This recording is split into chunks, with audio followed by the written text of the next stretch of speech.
You are watching a master at work. Over the last 2 weeks, you've seen about 687 different videos pertaining to the same exact tombstone glitch on Call of Duty Modern Warfare 3 Zombies. Consider subscribing if you'd like to help the channel grow. Drop a big fat like on the video and let me know you did in the comments below. Let's get right on into it. Within this video, I'm going to be explaining the item duplication glitch, the acquisition stash glitch, the tombstone glitch, and which exfils you can use and how to use them properly so you don't lose your tombstone. This glitch is still working after all the most recent patches and updates, and that's why I'm bringing you an updated guide. Let's begin. Load into a match of zombies and acquire as much cash as you possibly can, and acquire any items that you would like to possibly duplicate or keep stored inside of your tombstone for future games. I strongly recommend that you place a large backpack inside of your backpack as well, and you'll see why a little bit later on. Once you're set up and ready, you're going to go ahead and acquire the tombstone perk. At this point, you're going to make your way to any location on the map in which you would like to have your tombstones stored. Now for me personally, I like to use the island where the storm is. It's a centralized area, and it's going to be most beneficial for duplicating items. At this point, we need to go down and bleed out fully by any means necessary.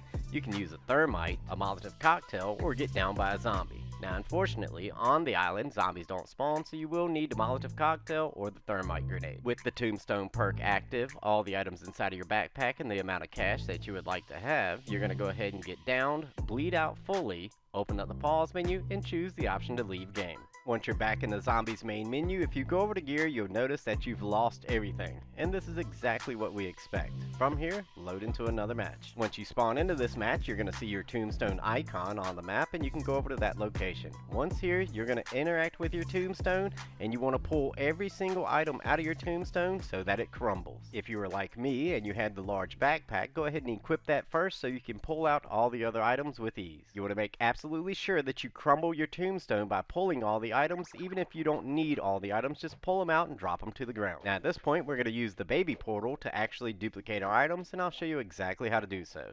From here, we're going to walk over to the portal, interact with it, open up the tac map, and vote yes. That's going to start a 10-second countdown timer. I like to swim out into the water during this 10-second countdown timer so the zombies can't get at me. At this point, we're going to prepare to close application during the teleportation animation. Once the teleportation animation begins, wait 2 full seconds and then close application. Load back into the game, load back into zombies, go over to gear, and you'll see that you have all of your items right here to store inside of your acquisition stash. Now in this segment, I'm going to show you how you're going to be able to place more than 10 items within your acquisition stash. In order to do this, you will need access to at least one reward item. Highlight the item that you would like to store and choose the option to swap. Once you do, go inside of your acquisition stash, cycle over to your rewards, and select any reward. It's going to place that reward in your backpack. While you're highlighted over this reward, you're going to choose the option to unequip. That's going to place it back in the reward slot, and that's going to force that item into your acquisition stash even above the 10 count. Continue to rinse and repeat that process with each item inside of your acquisition stash. Highlight the item, choose the option to swap, select the reward. It's going to place it inside of your backpack. You're then going to highlight the reward and choose the option to unequipped. And you'll just repeat that over and over again. Now you can do this until you have about 215 to 250 items stored inside of your acquisition stash, and then it's going to cap out and not let you do any more items further than that. And now from here, we can simply load into another match, and because we exfilled and closed app in that certain manner, our tombstone is going to be available yet again.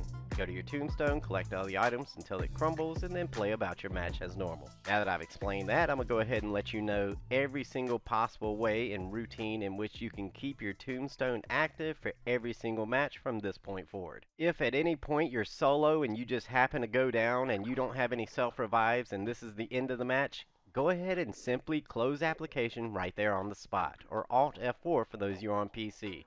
By doing that, your tombstone is going to be available the next game. Now if that does happen, you're going to lose all currently held items, but it's no big deal because you can just go get your tombstone and gain all those items back the next game. If you choose to exfil at a regular exfil location, what we're going to do is close application on the screen that says successful exfil.